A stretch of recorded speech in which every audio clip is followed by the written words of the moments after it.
আল্লাহ রাব্বুল আলামিন পবিত্র কুরআনুল কারীমের সূরাতুজ যারিয়াত এর 56 নম্বর আয়াতে বলেছেন, বা'দা আউযু বিল্লাহি মিনাশ শাইতানির রাজীম ওয়া মা খালাকতুল জিন্না ওয়াল ইনসা ইল্লা লিয়া'বুদুন। আল্লাহ পাক বলেছেন, আমি জিন এবং মানব জাতিকে শুধুমাত্র আমার ইবাদত করার জন্যই সৃষ্টি করেছি। আল্লাহ রাব্বুল আলামিন বলছেন, আমি জিন এবং মানব জাতিকে শুধুমাত্র আমার ইবাদত করার জন্যই সৃষ্টি করেছি, অন্য কোনো কারণে করিনি।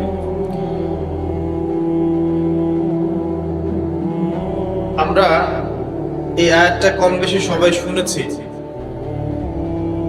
কিন্তু সমস্যা হচ্ছে কিভাবে বাস্তবে এই আয়াতটাকে প্রয়োগ করব, এই বিষয়টা নিয়ে আমাদের মধ্যে অনেক সমস্যা আছে। আল্লাহ পাক বলছেন, আমাকে আপনাকে সৃষ্টি করেছেন শুধুমাত্র ইবাদত করার জন্যই। আর আমরা দুনিয়ার চিত্র যা দেখছি, যে আমরা দুনিয়ার কাজকর্মগুলো শেষ করে যদি সময় পাই তাহলে ইবাদত করতে আসি। আল্লাহ পাক বলছেন, তোমাদেরকে সৃষ্টি করেছি শুধু আমার ইবাদত করার জন্য, আর কোনো কারণে সৃষ্টি করি নাই। আর আমরা দেখছি যে আমরা দুনিয়ার সব কাজগুলো শেষ করার পর যদি কিছু সময় থাকে তাহলেই মসজিদে আসছি, তাহলেই কোরআন তেলাওয়াত করতে বসছি, তাহলে আল্লাহর কিছু ফিকির করি, পরকালের চিন্তা করছি যদি সময় পাই। তাহলে আল্লাহর কথা আর বাস্তবতার মধ্যে আকাশ পাতাল পার্থক্য দেখা যাচ্ছে।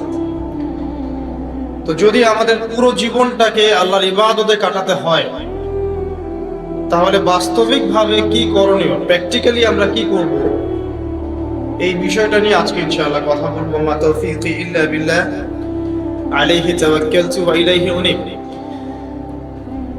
সবার আগে যে বিষয়টা জানা দরকার সেটা হলো ইবাদত কি জিনিস। ইবাদত মানে হচ্ছে আনুগত্য এবং দাসত্ব। কার আনুগত্য, কার দাসত্ব?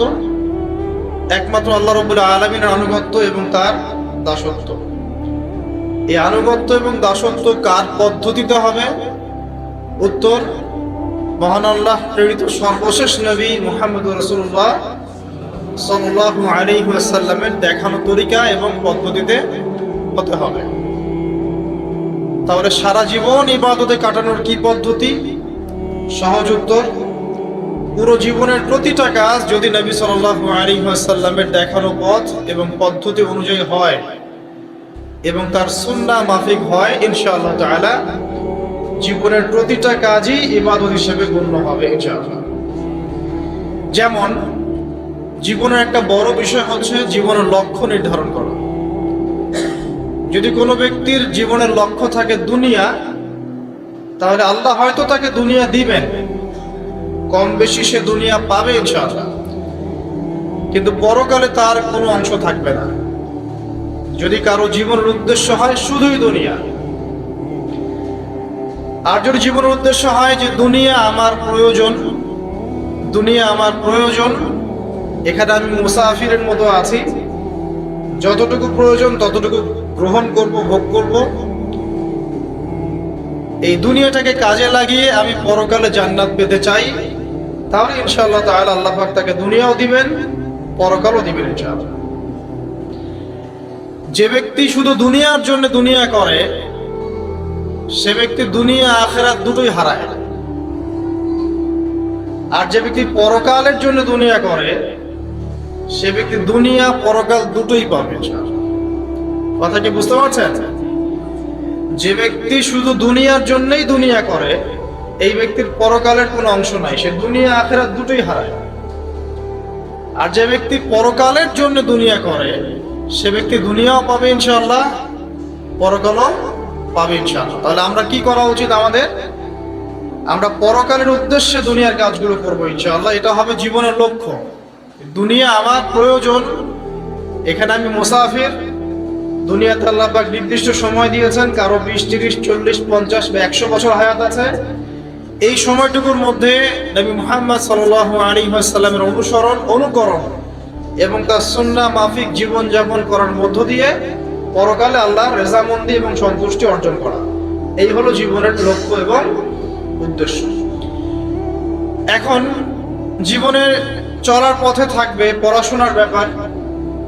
তাহলে কেউ যদি জীবনে, এই দুনিয়ার জীবনে পড়াশোনা করে, লেখাপড়া করে এই উদ্দেশ্যে যে সে জ্ঞান অর্জন করে আল্লাহকে চিনবে, রাসূলকে চিনবে, আল্লাহর দ্বীনকে চিনবে, এই দ্বীনের জ্ঞান অর্জন করবে, আমল করবে, প্রচার ঘটাবে, দ্বীন প্রতিষ্ঠায় কাজ করবে, ইনশাআল্লাহ তার ওই দ্বীনের জ্ঞান অর্জন করা বা দুনিয়ার ইলম অর্জন করাটাও কি হবে? ইবাদত। ওয়া মা খালাকতুল জিন্না ওয়াল ইনসা ইল্লা লিয়াবুদুন। আবার এই দুনিয়াতে আমাদেরকে ব্যবসা বাণিজ্য করতে হয়, ব্যবসা করতে হয়, কৃষিকাজ করতে হয়, চাকরি বাকরি করতে হয়, সরকারি চাকরি করতে হয়, সরকারি বিভিন্ন দায়িত্ব পালন করতে হয়, বেসরকারি ক্ষেত্রে কাজ করতে হয়, প্রশাসনিক ক্ষেত্রে কাজ করতে হয়। আমাদের অনেক ধরনের কাজের সেক্টর আছে। এই প্রতিটা কাজের সেক্টর যদি এই উদ্দেশ্যে মানুষ করে যে এর উদ্দেশ্য হচ্ছে দুনিয়াতে আমি একটা স্ট্যাটাস চাই, একটা সম্মান চাই, একটা বাড়ি চাই, একটা গাড়ি চাই, একটা সুন্দরী নারী চাই, তাহলে তার এই পুরো কাজ পরকালের স্বার্থে হবে না। এই পুরো কাজগুলো করার মধ্য দিয়ে সে পরকালে কোনো নেকি পাবে না।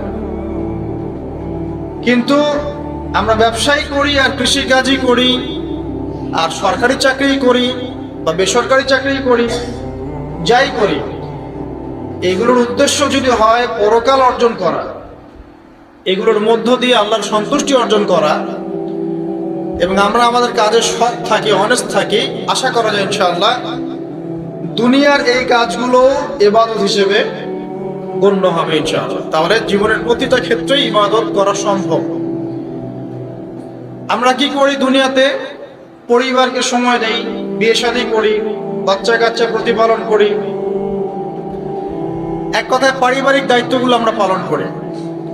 যদি পৃথিবীতে আমরা শুধু দুনিয়ার ভোগ বিলাসের কারণে বিয়ে শাদী করি,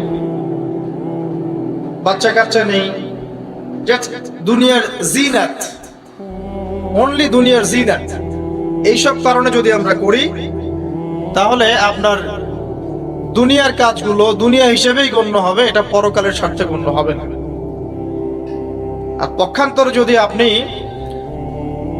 দুনিয়ার এই পারিবারিক জীবনটাও, আপনার পরিবার, আপনার ভরণ পোষণ, আপনার রিজিক, সন্তান সন্ততি প্রতিপালন করা, এই প্রত্যেকটা কাজের উদ্দেশ্য এমন করে ফিক্স করেন যে এগুলোর মধ্য দিয়ে আমি আল্লাহর সন্তুষ্টি চাচ্ছি, ইনশাআল্লাহ আপনার এই প্রত্যেকটা কাজই পরকালের নেকির মাধ্যম হিসেবে গণ্য হবে ইনশাআল্লাহ আযজা ওয়া জাল। তো অল্প কথা আমরা বুঝতে পারলাম যে আল্লাহ পাক এই পৃথিবীতে আমাদেরকে পাঠিয়েছেন শুধুমাত্র তার ইবাদত করার জন্য। আর দুনিয়ার প্রত্যেকটা কাজ তখনই ইবাদত হিসেবে গণ্য হবে যখন কাজগুলো নবী সাল্লাল্লাহু আলাইহি ওয়াসাল্লামের সুন্নাহ মাফিক হবে এবং আমাদের নিয়াত ঠিক থাকবে। নিয়াতটা হবে দুনিয়ার উদ্দেশ্যে নয়, আল্লাহর সন্তুষ্টি আর পরকালের স্বার্থে আমি দুনিয়ার কাজগুলো করছি। আমার কথা কি বুঝতে পারছেন? এই উদ্দেশ্যে যদি আমরা দুনিয়ার কাজগুলো করি, ইনশাআল্লাহ প্রতিটা কাজই কি হবে? ইবাদত হিসেবে গণ্য হবে।